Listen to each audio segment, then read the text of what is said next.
हे rewind welcome back. हाजिर हूँ Pinocchio के एपिसोड 7 की एक्सप्लेनेशन के साथ। आई होप आपको हमारी एक्सप्लेनेशन पसंद आ रही होगी, तो हमें सपोर्ट करें। बिना देरी किए चलते हैं एपिसोड की एक्सप्लेनेशन पर।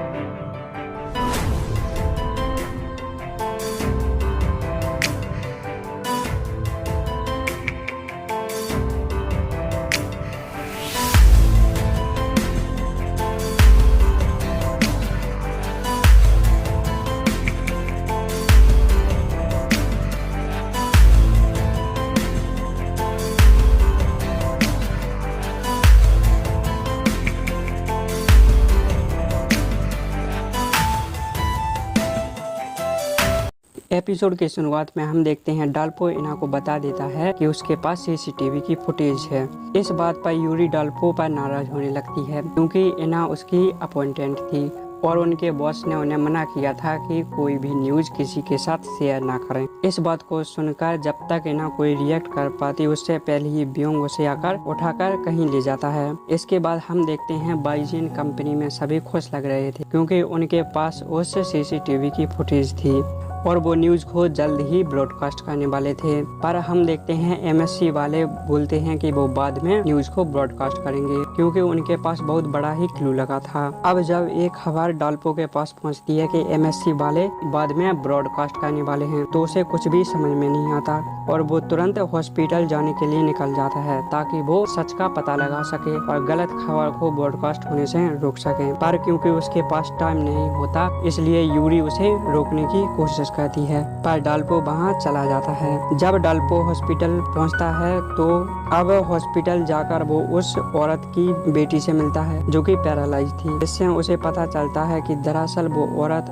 अपने पति को वापस पाने के लिए नहीं बल्कि अपनी बेटी की जान बचाने के लिए 5-5 घंटे एक्सरसाइज कर रही थी क्योंकि उसके बेटी का लीवर खराब हो गया था और उनका ब्लड ग्रुप भी सेम था, जिसकी वजह से वह अपनी बेटी को लीवर डोनेट कर सकती थी। लेकिन उसकी मॉम का वेट काफी ज्यादा था इसलिए डॉक्टर्स ने उसे 30 kg वेट लॉस करने को कहा था, तभी वह अपनी बेटी को लीवर डोनेट कर सकेगी। इसलिए वह अपना वजन कम करने के लिए और अपनी बेटी की जान बचाने के लिए 5-5 घंटे हेल्थ क्लब में एक्सरसाइज करती रहती थी और इसी वजह से उसकी मौत हो गई थी।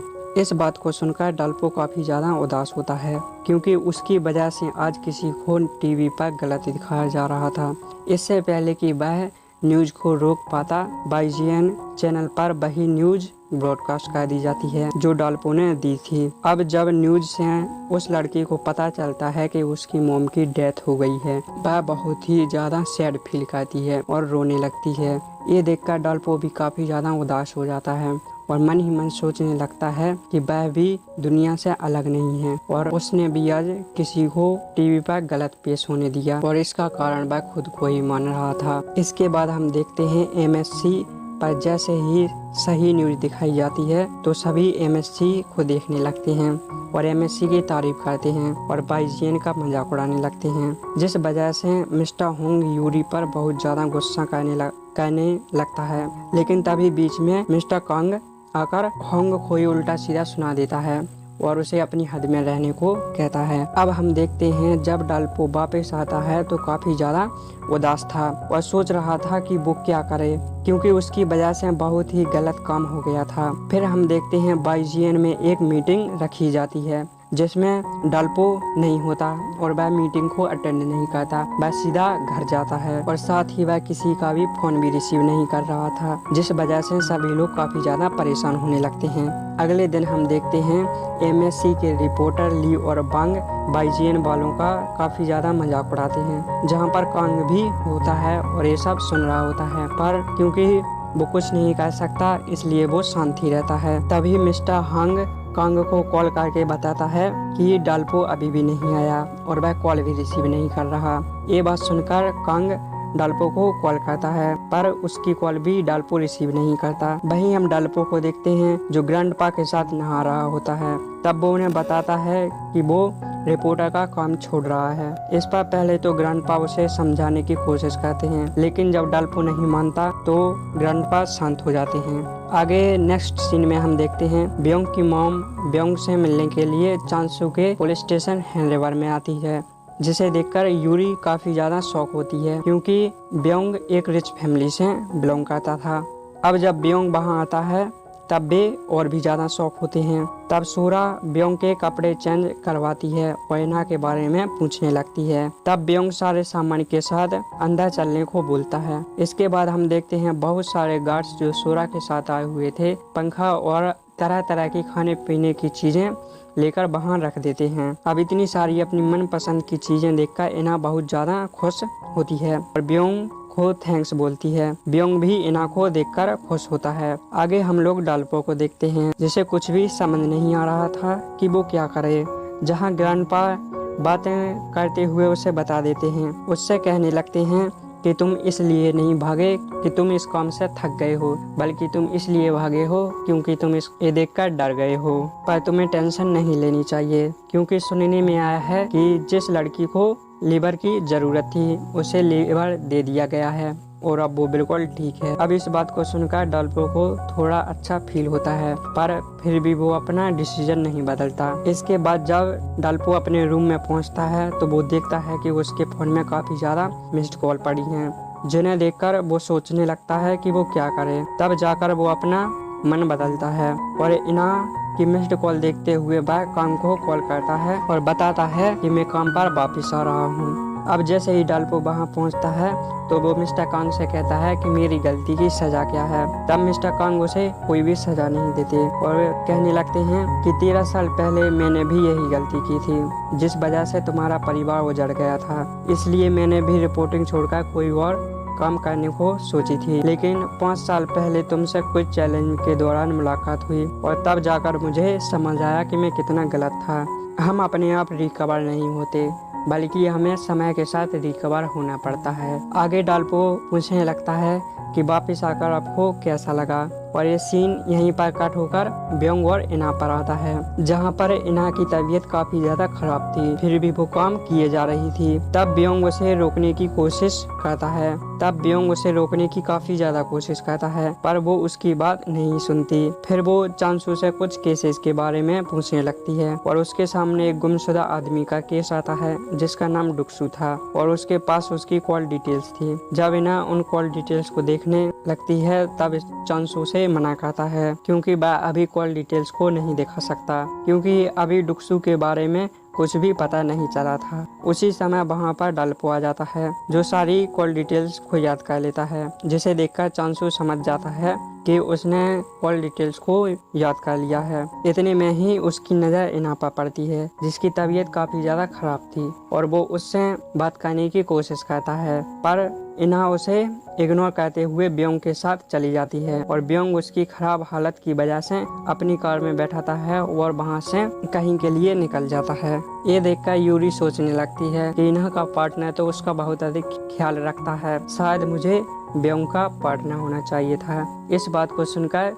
डाल्पो पहले तो यूरी को सॉरी बोलता है। इसके बाद यूरी उसे कुछ केसेज के बारे में बताने लगती है, जिसमें उस गुमशुदा आदमी डुक्सू का भी केस था, और वह आगे बताती है मून डुक्सू वही आदमी है जिसने 13 साल पहले फायर फाइटर किम को फैक्ट्री में जाने से रोकने की कोशिश की थी। इस बात को सुनकर वो काफी ज्यादा शॉक होता है। वहीं ब्योंग की कार में सोरा भी इना को हॉस्पिटल चलने को बोलती है, पर इना मना कर देती है और बोलती रहती है कि मुझे मेरा काम करना है। अब क्योंकि सोरा और ब्योंग उनके साथ ज्यादा जबरदस्ती नहीं करना चाहती थी, इसलिए सोरा खुद बहुत सारे गिफ्ट्स लेकर अलग अलग स्टेशन में जाती है और वहां से केसेस को पता करके इना और ब्योंग को बता देती है, जिस पर इना काफी ज्यादा खुश हो जाती है और उसे थोड़ा अच्छा फील होने लगता है। फिर हम देखते हैं इना की तबीयत खराब होने की वजह से ब्योंग उसे अकेले ही पुलिस स्टेशन में छोड़कर काम पर निकल जाता है। अब इना रूम में आराम करने के लिए जाने लगती है, तो वहां जाकर वो देखती है रूम पूरा भरा हुआ है और सब लोग सो रहे हैं, इसलिए वो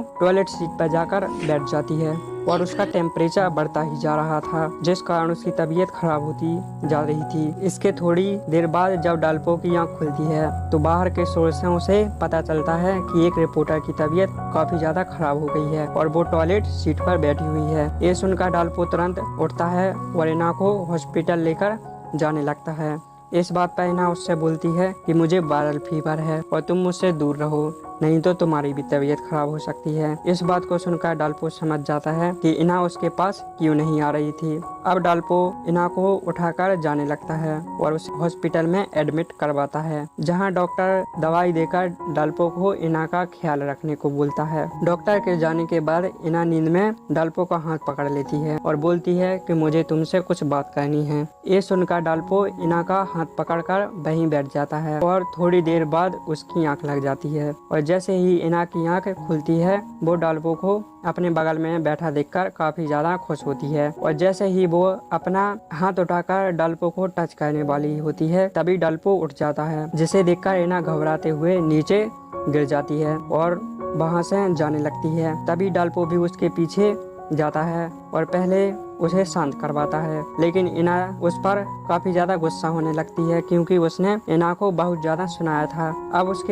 अब डाल्पो उसके बात करने के तरीके से समझ जाता है कि वह गुस्सा नहीं होना चाहती, बस वह जबरदस्ती गुस्सा हो रही है। अब इना आगे अपने आप ही बता देती है कि वो उसकी बहुत ही ज्यादा चिंता करती है और वो उससे दूर होते हुए भी उसी के बारे में सोचती रहती है। इस बात को सुनकर डाल्पो को काफी अच्छा फील होता है। इसके बाद डाल्पो उसे जूते और पीछे से जैकेट पहनाकर उसे पीछे से हक कर लेता है। ये देखकर इना को भी काफी ज्यादा अच्छा लगने लगता है। आगे हम जे मिंग को देखते हैं, जो एमएससी के सामने खड़े होकर केवल इना और मिस चाओके को ही देख रहा था। तभी उसे वहां जा रहे कर्मचारी से पता चलता है कि ये दोनों माँ बेटी हैं। अगले दिन हम देखते हैं जब डाल्पो अपने रूम में जा रहा होता है तो बियोंग उससे पूछता है कि क्या तुम इना को पसंद करते हो, जिस पर डाल्पो हाँ बोलता हुआ अपने रूम में चला जाता है, जहां उसे डुक्सू की कॉल डिटेल्स लिखते हुए पता चलता है कि उसमें उस बम्पर वाले का भी नंबर है जिसे उसने पैसे दिए थे।